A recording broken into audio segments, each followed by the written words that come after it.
Have you ever closed your eyes, savored a piece of chocolate melting on your tongue, and wondered what magic created that captivating flavor? And can you imagine that behind every seemingly simple chocolate bar lies an epic journey spanning thousands of miles across distant lands and through the hands of countless people? And West Africa, the land known as the heart of the world's cocoa industry, where over 70% of the global cocoa supply is nurtured and grown. From the lush plantations of Ghana to the Ivory Coast, premium cocoa beans are being carefully cultivated, waiting to be transformed into the key ingredient for renowned chocolate brands. Today, join us as we unveil the secrets and explore the miraculous journey of West African cocoa, from the vast tropical forests to the moment it becomes the perfect chocolate bar melting in your hand. If there were a holy land of cocoa on the world map, it would be the Ivory Coast. Can you believe it?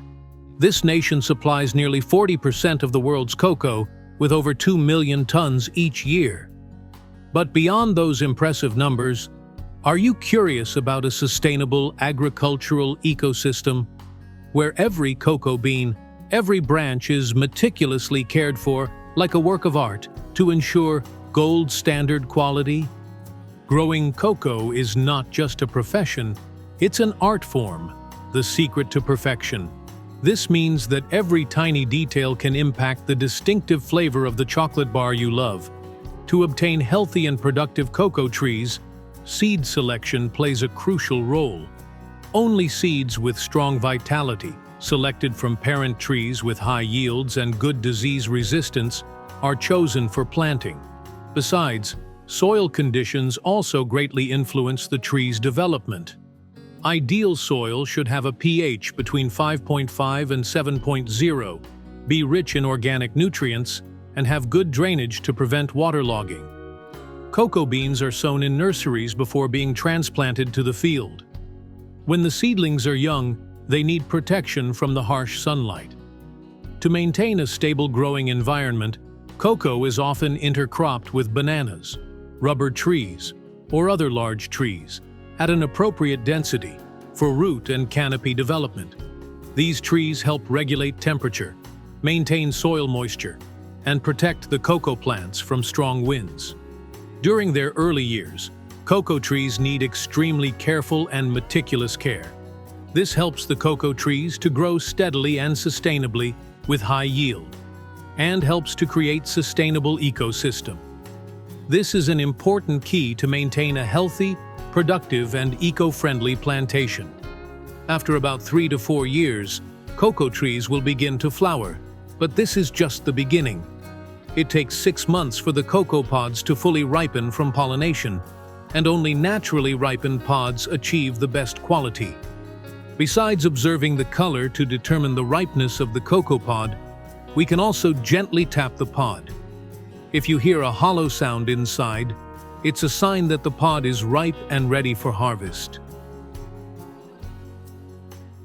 Have you ever wondered why cocoa harvesting is only done manually and cannot be mechanized? Harvesting cocoa is not as simple as picking fruit. If done incorrectly, the cocoa tree can be damaged, affecting the following season. Absolutely do not pull the cocoa pods forcefully. Harvesting requires using a sharp knife or specialized shears to cut gently, avoiding damage to the flower cushion where the next season's pods will grow. And harvesting should only be done in the morning or late afternoon, avoiding the intense heat of the sun to prevent the beans from losing moisture.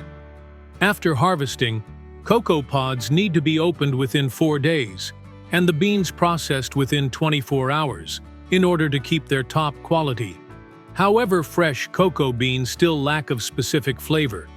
That's why they need to undergo fermentation and drying processes to fully develop their natural flavor. A secret of the people of the Ivory Coast to maintain a stable temperature and help the cocoa aroma develop to its fullest during fermentation is to cover the cocoa beans with fresh banana leaves. This fermentation process usually lasts from 5 to 7 days and is carried out using the traditional method of heap fermentation, or in specialized wooden boxes. Initially, bacteria and yeast generate heat, raising the temperature of the cocoa beans to 40 to 50 degrees Celsius.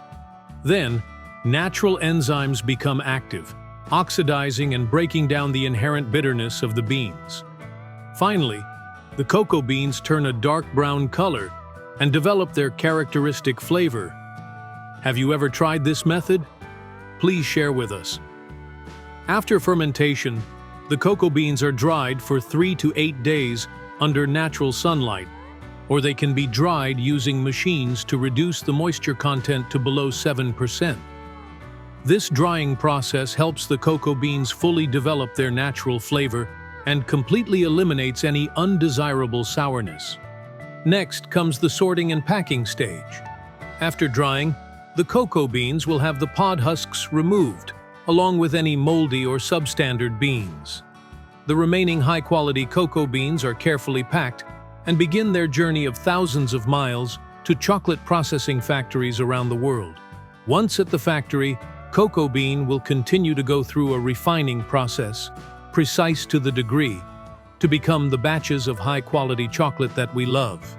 Let's continue the journey with us to discover this process.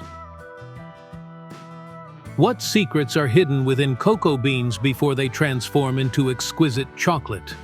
Inside each cocoa bean is a world of flavor and quality determined from the very first steps. Before becoming delicious chocolate bars, cocoa beans must undergo a rigorous inspection process. Through test samples, factory experts can determine whether the cocoa beans meet quality requirements and detect any signs of mold. In addition, depending on the growing region, cocoa beans will have distinct flavor nuances, from a mild bitterness and delicate acidity to fruity or nutty aromas.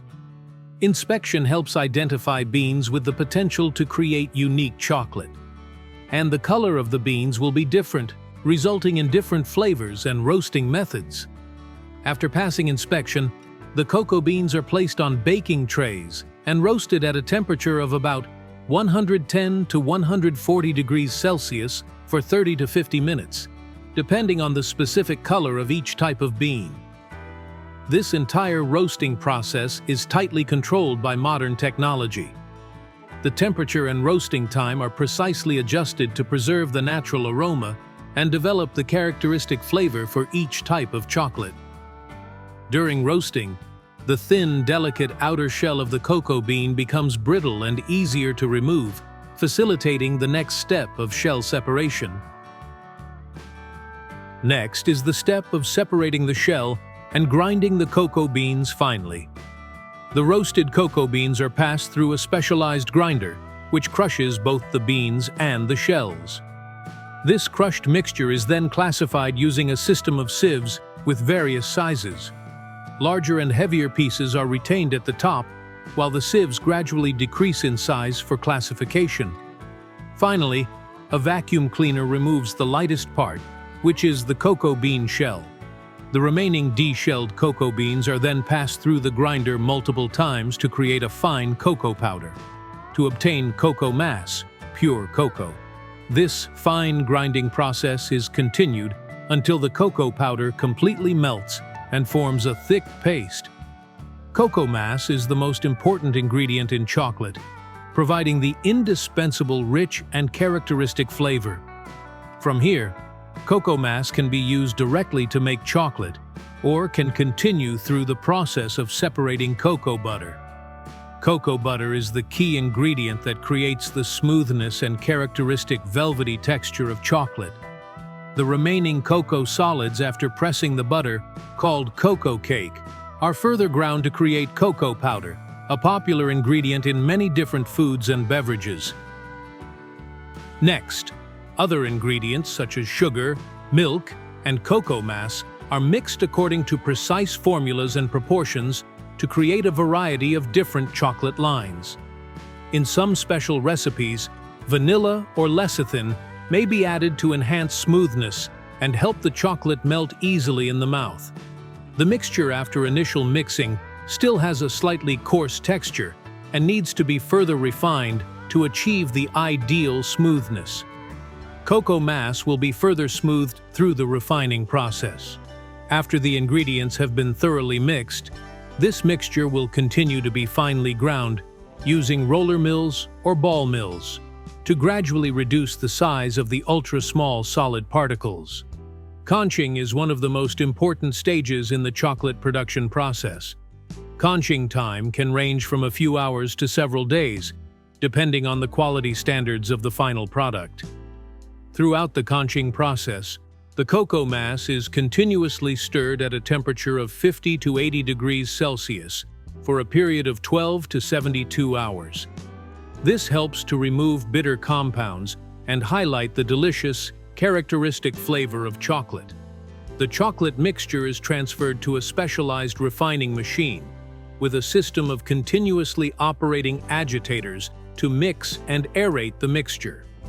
At the end of the refining process, the size of the solid particles in the mixture will be reduced to below 20 microns. This helps the chocolate achieve a smooth, melting texture with no gritty or rough sensation when enjoyed. The next step is shaping and tempering, cooling and stabilizing the temperature of the chocolate. The tempering process involves repeatedly cooling and heating the chocolate from about 45 degrees Celsius down to 27 degrees Celsius, then back up to about 31 to 32 degrees Celsius. This is the crucial step that decides the shine, snap, and perfect structure of the final product. Why does chocolate need to be heated and cooled multiple times during production?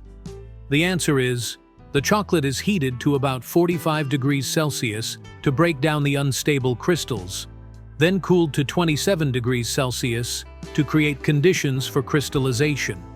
When reheated to 31 to 32 degrees Celsius, only the stable beta crystals remain, giving the chocolate a beautiful shine, smooth texture, resistance to melting quickly, and preventing fat bloom.